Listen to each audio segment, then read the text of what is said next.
The legal limit for blood alcohol for driving is 0.08. If you have a blood alcohol level of 0.09 and you drive, you are 8 times more likely than a sober driver to have an accident. But if you distract yourself by texting while you drive, you increase your chances of having an accident, and you are now 23 times more likely to have an accident being distracted by texting. In other words, texting while driving is more dangerous than driving while drunk. Every year, distracted driving causes the death of more than 3,000 people in the United States. That's the equivalent of a Boeing 737 crashing and everyone on board dying every single month. The number one cause of death among teens is car accidents. Half of those car accidents are caused by distracted driving. The point is clear that when your life is on the line, distraction is fatal. When your life depends on it and you allow yourself to be distracted, the consequences can be deadly. The purpose of the book of Colossians, from which our brother read this morning, is to address distraction by the Colossians. The book of Colossians was written to believers being distracted. Some of the things that they were being distracted by were bad. Some of the things they were being distracted by were good. Some of the things they were being distracted by were neither good nor bad. But the problem was that none of the things that were distracting them were Jesus. Because what the Colossians needed was to have their focus fixed firmly on Jesus. But they didn't. And so Paul has to write the book of Colossians to restore their focus onto Jesus. I want to pause there and just tell you what we're doing this week so that you'll sort of know what's coming. And then we will continue in the book of Colossians. I understand that you have been in or are currently in the book of Hebrews, wonderful book. So what we're going to do this week, we started in Bible class, and what I intend to do this week is to take the 6 main themes. We have 6 lessons. We're going to take the 6 main themes of the book of Hebrews, and we're going to devote a lesson to each theme. But we're not going to do it in Hebrews. We're going to take another passage somewhere else in the New Testament that addresses that theme, and we're going to turn there, and pretty much we're just going to camp out there.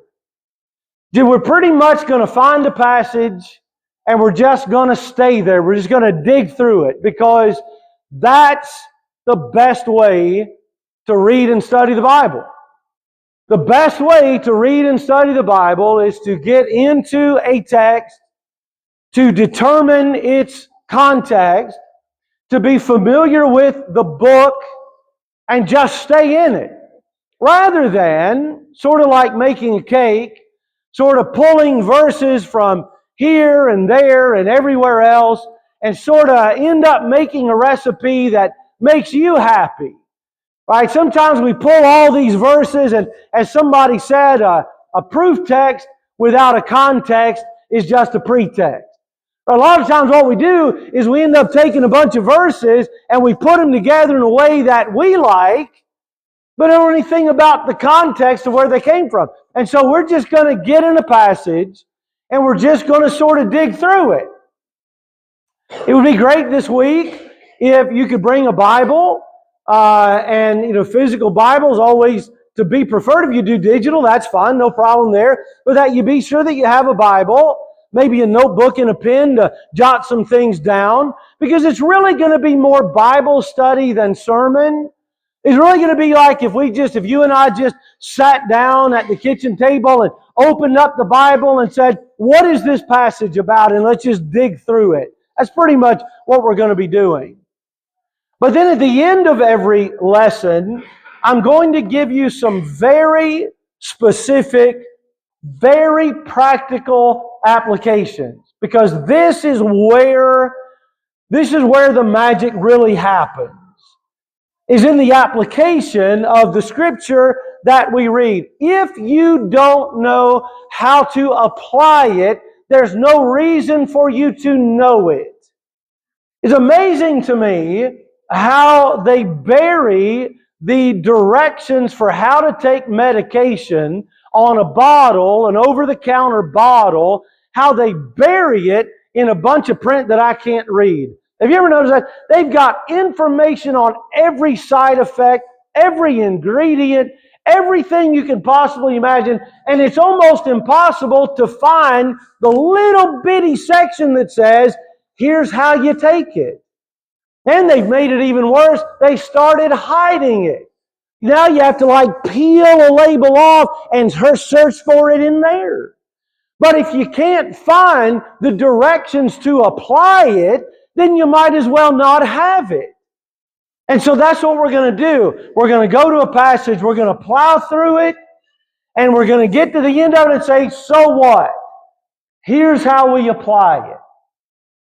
As I mentioned this morning, it's going to start to sound familiar. There's no magic pill here. There's no secret formula. There's no secret at all about how we grow in the faith. It's not mysterious. It's not mystical. It's really simple. It's three things. I work a lot with people on life in general, but on health a lot. And one of the things that I share with people is that there are three pillars to physical health. There are three main things that you've got to get right if you want to be healthy. Nutrition, which includes hydration, exercise, and sleep. There's no mystery, right? You got to eat right, you got to exercise, you got to get enough sleep. You do that, you're set, pretty much. And the same thing is true spiritually. There are three pillars to spiritual health: Bible study, prayer, and church. All of them are essential. It's like a three-legged stool. If you take one out, you're going to fall. And the same thing is true spiritually. It's no mystery. It's not hard. It's Bible study, prayer, and church. And we'll talk a lot about that as we go along. Back to Colossians. The point of the book of Colossians is that the Colossians were not focusing on Jesus. So Paul writes Colossians to bring their focus back to Jesus, the pinnacle of that argument, the summit of the argument, the most impactful statement of that argument is Colossians 1:15-20. This is one of the four main passages in the New Testament about the nature of Jesus. There are four passages in the New Testament, it's all about Jesus. But there are four passages in the New Testament that are absolutely essential for every believer to be locked in on. And they are Philippians 2:5-11, Hebrews 1-2, John 1:1-18, and Colossians 1:15-20. It's essential that we be familiar with those passages. So right now we're in Colossians 1:15-18. Appreciate the brother reading it for us this morning and getting us started. I want you to notice what he says at the end of verse 18. I'm not going to bury the lead, but we're going to get it right out there at the front. Here's what he's saying to us. Colossians 1:18. Look at the end of the verse. What we need to know about Jesus so that, Colossians 1:18, so that He Himself will come to have what? First place in what? In everything. What does everything mean? It means everything. It means that Jesus would come to have first place in your life, your money, your TV habits, your scrolling habits, your marriage, parenting, work, congregation, whatever you have in your life, that Jesus would be first. Now, in this passage, very handily, I love a three-point outline. And there are just so many of them in the New Testament. Preachers love a three-point outline. And there are so many of them, and there's one right here. In this passage, Paul is going to tell us that there are three reasons why Jesus should have first place. Tell you what they are, then we'll talk about them, then we'll be done. Number one, Jesus should have first place in your life because Jesus is God. He's God. Number two, Jesus should have first place in your life because of His relationship to creation. And number three, Jesus should have first place in your life because of His role in your salvation. Those three things were in the passage that was read to us just a little bit ago. Let's break those down for just a little bit. Notice what he says in verse 15. He says that Jesus is the image of the invisible God. Now, you might say, that seems a little unclear to me. It says He's the image of God, but if I have on my phone, if I have an image of my wife, that's not my wife. It's an image of my wife. It's not this. So you might say, that's not convincing to me.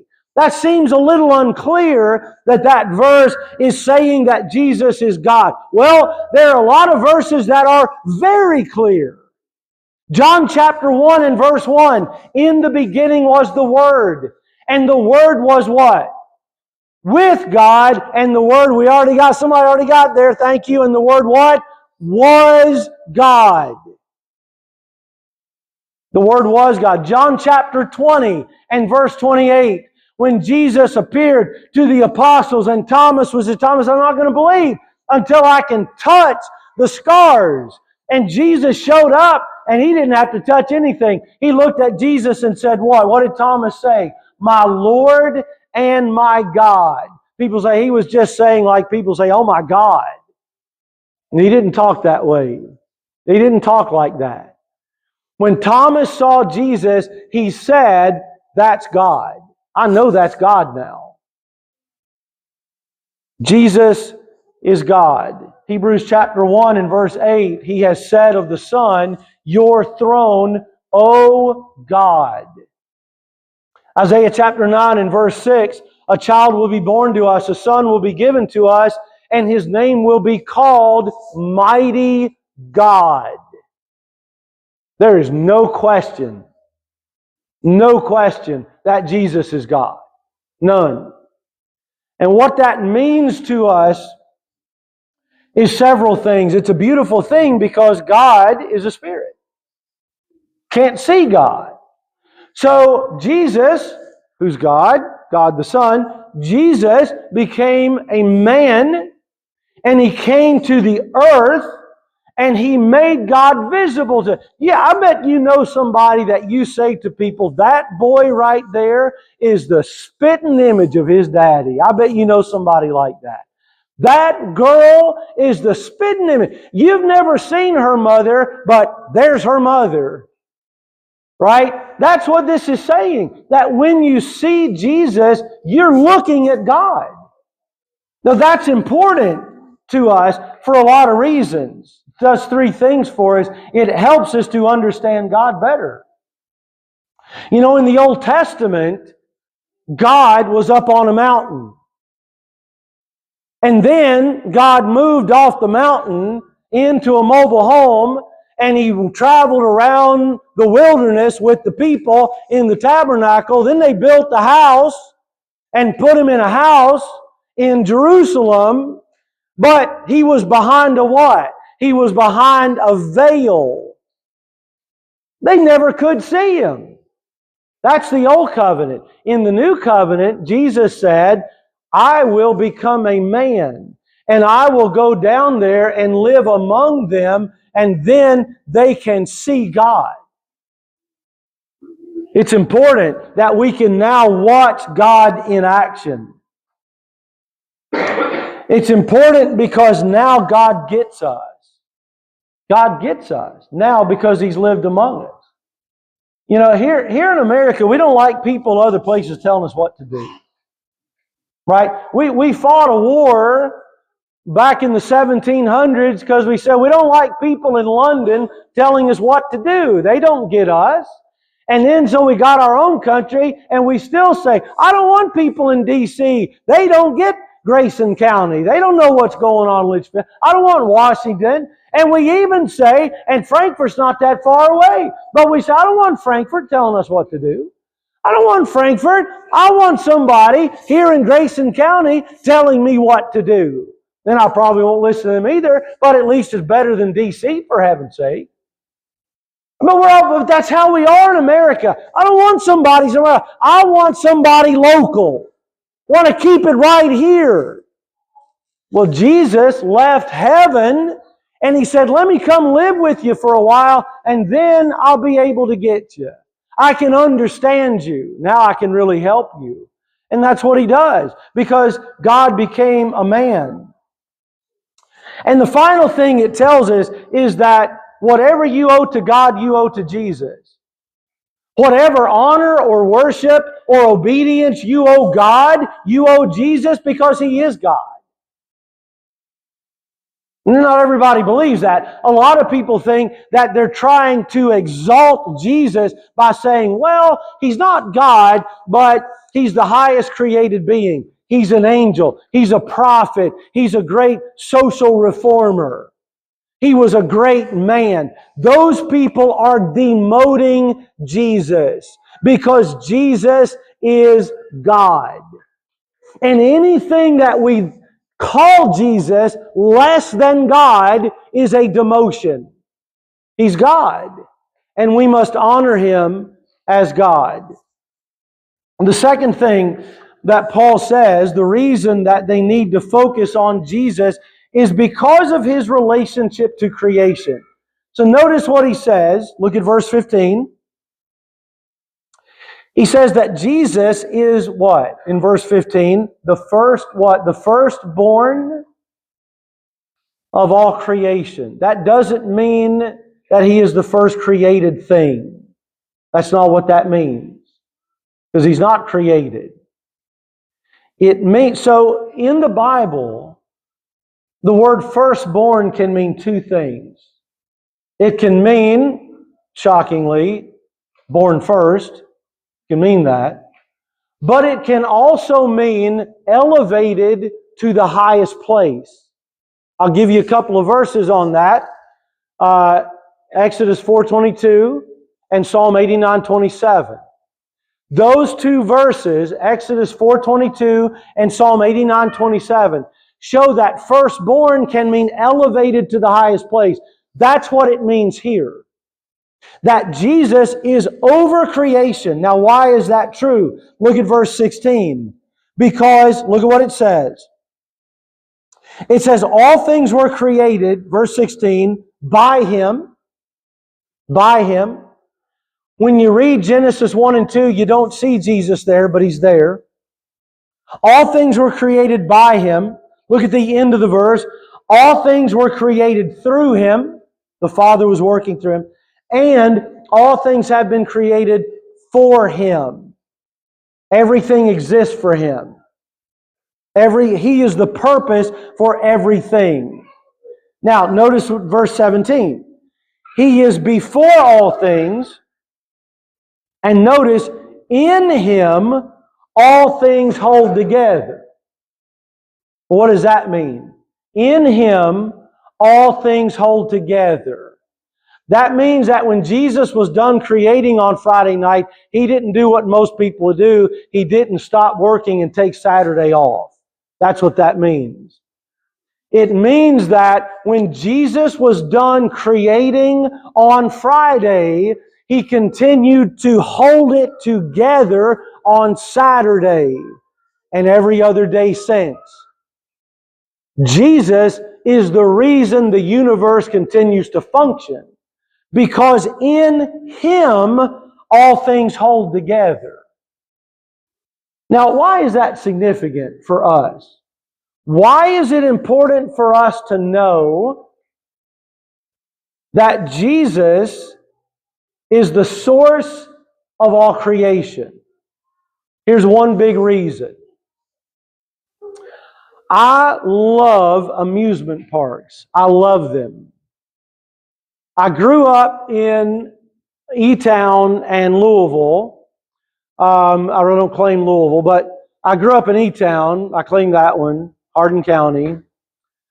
And when you grow up in E-Town or Louisville, you, in the summers, once or twice every summer, you're going to go north to Ohio, and you're going to go where? Where are you going in Ohio? Kings Island, right? Every summer. Once or twice at least. I love an amusement park, right? Now, when you go to an amusement park, what are you hoping to be? Amused, right? That's why it's called that. But when you get there, they got a bunch of rules. You ever notice that? When you show up, they got a bunch of rules posted, and on every ride. And it's really buzzkill stuff like don't stand up while the car's moving. Keep your hands and feet inside the car. If you got a heart condition, you might ought to think twice before you ride the beast. Well, where's the fun in that? I go to an amusement park to be amused, not to have to follow a bunch of rules. But the people that built Kings Island put a bunch of rules on it. Why did they do that? Because if you don't follow the rules, something bad's going to happen. You can stand up while the car is moving if you want to, but you're probably going to break your neck. You can stick your hands and feet out of the beast if you want to while it's moving, but you're probably going to break something. If you got a heart condition, you can ride the Viper, the Cobra, or whatever that thing was that went upside down. You remember that with the metal one? If you got a heart condition, you can ride that, but you may not be with us when the car gets back. But that's why they put those rules on there, because they made it, they know how to be in it without getting hurt. Jesus made the world, and then He gave a bunch of rules. Why did He do that? Because He doesn't want you to have any fun. That's why He did that. When I was a kid, so my dad died when I was 7. I'm an only child. Be around me 5 minutes, you'll know that right away. My mother is here with us this week with my wife and my daughter and one of my sons. And my mother's here. And so it was just my mother and I after I was 7. And, my mother had a very difficult job, right? She had to raise a boy all by herself. I was not good. I was bad. I was rough. I was rebellious. And I was convinced that my mother, for pure enjoyment, sat up every night after I went to bed and got a notebook and a pen and said, how can I make his life miserable tomorrow? What rules can I make that will absolutely make him unhappy and angry? Now, she did a great job at it. I'll give her that. She's skilled at it. But that is not at all what my mother was doing. My mother was putting rules on me. Why? To help me have a good life, to be happy, to be safe, and to stay out of trouble. And when I violated those rules, I ended up getting hurt. That's the way it is with Jesus.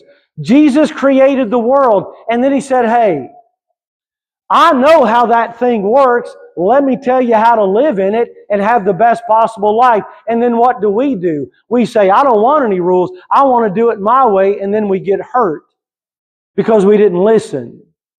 We need to listen because Jesus knows how to make it work.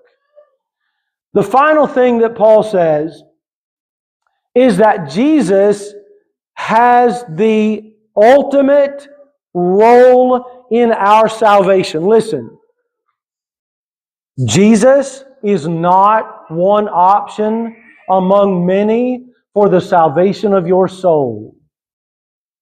That's what the world says. The world says, don't tell me that your religion is better. Don't tell me that your religion is right.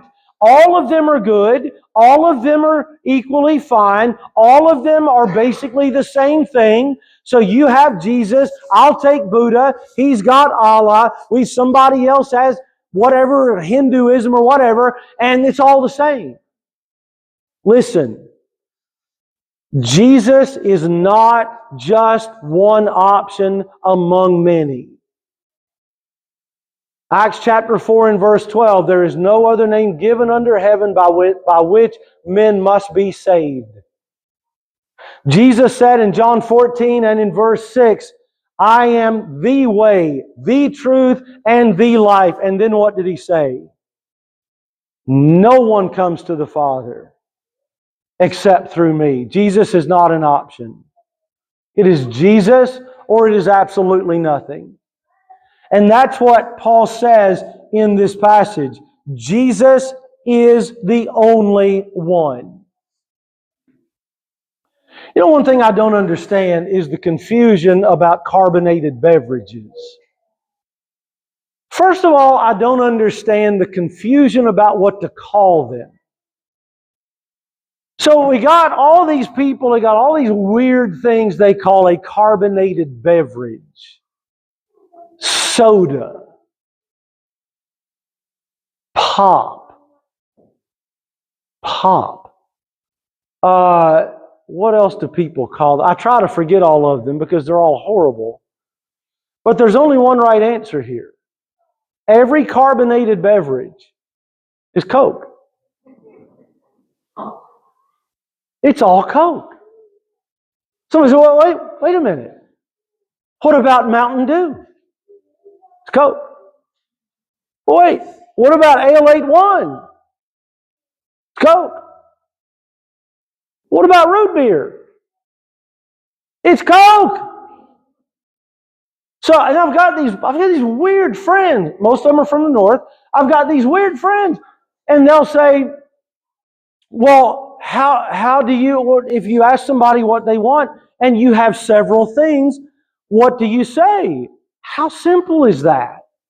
You say, what kind of Coke y'all want? I want Mountain Dew. I want Pepsi. I want whatever. It's just not that hard. What kind of Coke do you want? I want Mountain Dew. Fine. It's easy. But within all of that, so when we talk about all the different kinds of Coke, now we have to ask the question, which is really the only real kind? Which is the only kind anybody should ever drink, right? Well, we all know it's Coke. Well, what kind? I mean Coke. Right? I was very pleased to see, we went last night to the ice cream place. Twin Rivers? Is that Twin Rivers? Is that what it is? Twin Lakes? Twin Peaks? I don't know, whatever that is. We went over there. Very pleased to see they had Coke. I'm assuming that sends a message that this is Coke country. Right? That everybody gets it around here. I'm assuming that. But when it comes to a carbonated beverage, only one should ever be served anywhere for any reason, and that is Coca-Cola. That's it. Everything else that's similar is dishwater. I'm from Morehead City, North Carolina. Pepsi was invented in New Bern, which is right up the road from us. And so almost everybody serves Pepsi where I am. It's dishwater. That's all it is. There is one right option. Look, Denise is giving me the stink eye about this. But I don't care. I'll fight Denise on this one. I don't care. It's Coke. But when it comes to salvation, there is only one option. And that's what Paul is saying in this passage. When it comes to salvation, there's only one. That Jesus is the one who saves. And there is no other option. Well, how do we put Jesus first practically speaking. So again, what I want to do this week is go through a passage, at the end of it, application. What exactly do we do in order to apply the things that we talked about? How do we focus on Jesus? Well, Paul tells them in this book. I'll give you, we're not going to read them. I'll give you the verses, but here's what he says. First of all, know the truth about Jesus. Colossians 1:28 to 2:3. Colossians 1:28 to 2:3. Know the truth about Jesus. Read the Bible and learn about Jesus. You say, well, what should I read? It don't matter, because it's all about Him. It's all about Jesus. Read all of it. Read the truth about Jesus. Number 2, live by what you learn. Colossians chapter 2 and verse 6 says, as you have received Christ, so walk in Him.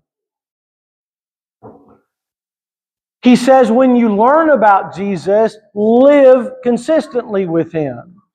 You remember back when WWJD was a big thing? I thought it was awesome. I had a bracelet myself. I had a shirt. I think it's great. I'm not criticizing it. But do you remember what WWJD stood for? What would Jesus do? You know the beauty of that is we don't have to wonder. We don't have to wonder. We know what Jesus said and we know what Jesus did. All we have to do is what? Read the Bible. And then do works consistently with Jesus. Finally, number 3, Colossians chapter 3 and verse 2, have a mindset fixed on spiritual things. Set your minds above where Christ is. Because you are going to go in the direction of your focus. Many of you might know my dear friend who's now departed, Gary Sandusky. I'm sure many of you know Gary and have heard Gary preach many times. Gary preached and was an elder at Madison, Indiana for like 50 years. I mean, he never was anywhere else, and just amazing. And he was amazing. But Gary always talks about his dad. His dad, he said, jumped on a motorcycle and drove out west and was sightseeing out west. And he said the scenery was so beautiful.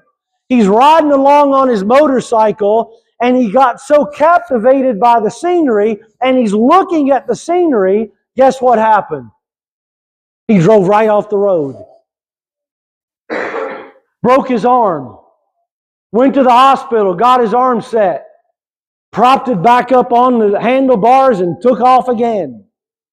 But why did Gary's dad drift off the road and wreck? Because that's where he was looking. And that's where you're going to go. If you're looking at Jesus, that's the way you will go. If you're looking at the world, that's the way you'll go. Make sure that you have a spiritual mindset. Well, we're going to sing the song of invitation in just a moment, so we can be ready to sing that. However we do that, if you have books or the PowerPoint or however you're going to do that, but we can be getting ready to sing that song in just a moment.